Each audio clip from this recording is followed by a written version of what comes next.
Good morning friends, তোমরা সবাই কেমন আছো? আশা করি ভালো আছো আর সুস্থ আছো। আজকে আমি আবারও একটি নতুন ব্লগে তোমাদের সবাইকে স্বাগত জানিয়ে ব্লগটা শুরু করলাম।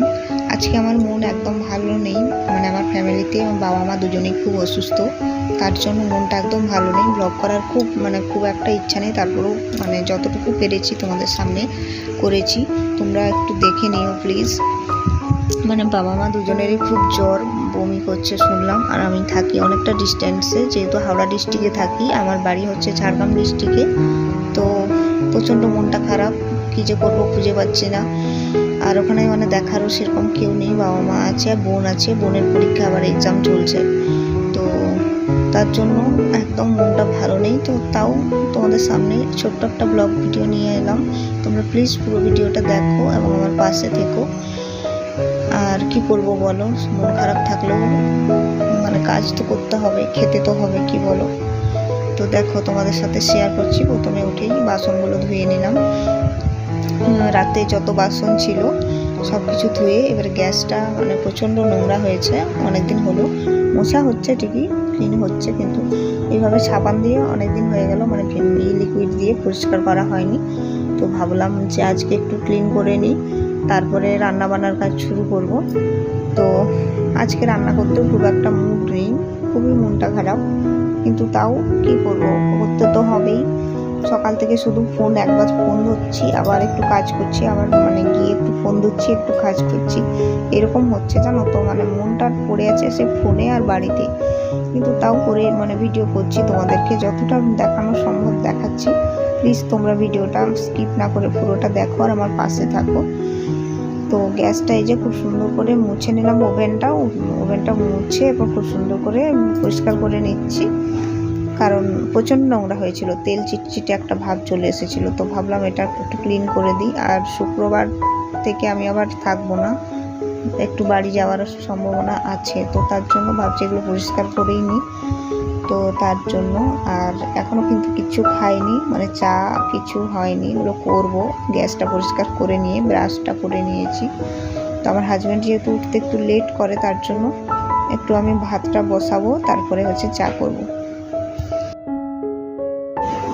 আর এদিকে এই যে চিড়া ভাজা, বিস্কুট, চা দিয়ে সকালটা শুরু করলাম, খেয়ে নিচ্ছি। তো চা করার আর ভিডিও দেখায়নি, প্রত্যেক দিনই তো তোমাদের সামনে দেখিয়ে থাকি। আর তারপরে চলে এলাম রান্নাটা করতে।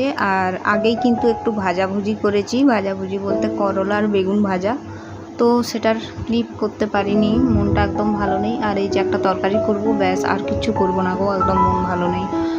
আমাকে যখন তখন হয়তো বাড়িও যেতে হতে পারে, তো তোমরা কিছু ব্লগটা অনেক ছোট হয়েছে, তোমরা একটু মানিয়ে নিও।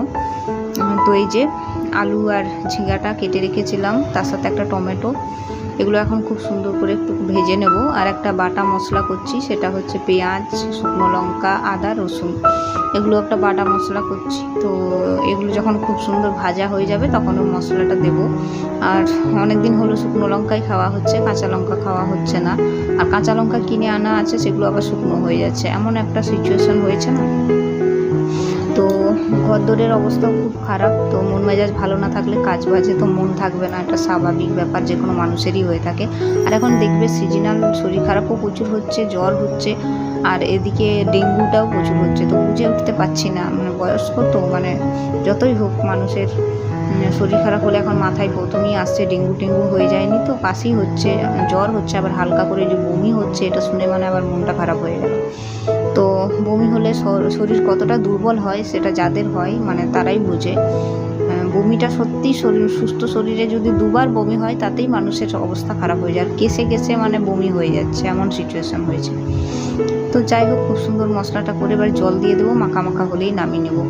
তো ব্লগ ভিডিওটা না খুব বড় করলাম না, ব্লগ ভিডিওটা করবো করতে হয় তাই করব, এইভাবেই করেছি। মনে হলো যে আজকের দিনে কোনো ব্লগ আসবে না, তো তার জন্য ভাবলাম যে একটা যা করছি দিয়ে দিই তোমাদের সামনে। তো তোমরা প্লিজ পাশে থাকো। আর আজকের দিনে আমি এতদূর পর্যন্তই রাখলাম ব্লগটা, খুব বড় বা খুব বেশি ভিডিও করিনি। কালকে আবার যদি দিতে পারি 10:30 থেকে নতুন ব্লগ আসবে। তো আশা করি দেওয়ারই চেষ্টা করব। ততক্ষণে সবাই তোমরা সুস্থ থাকো, স্বাভাবিক থেকো। আর এই যে কিছু বাজার করা হয়েছিল এগুলোও তোমাদের সামনে একটু দেখিয়ে দিলাম, যেহেতু ভিডিওটা ছিল। তো আজকের মতো এখানে বিদায় নিলাম, কালকে আবার তোমাদের সাথে দেখা হবে।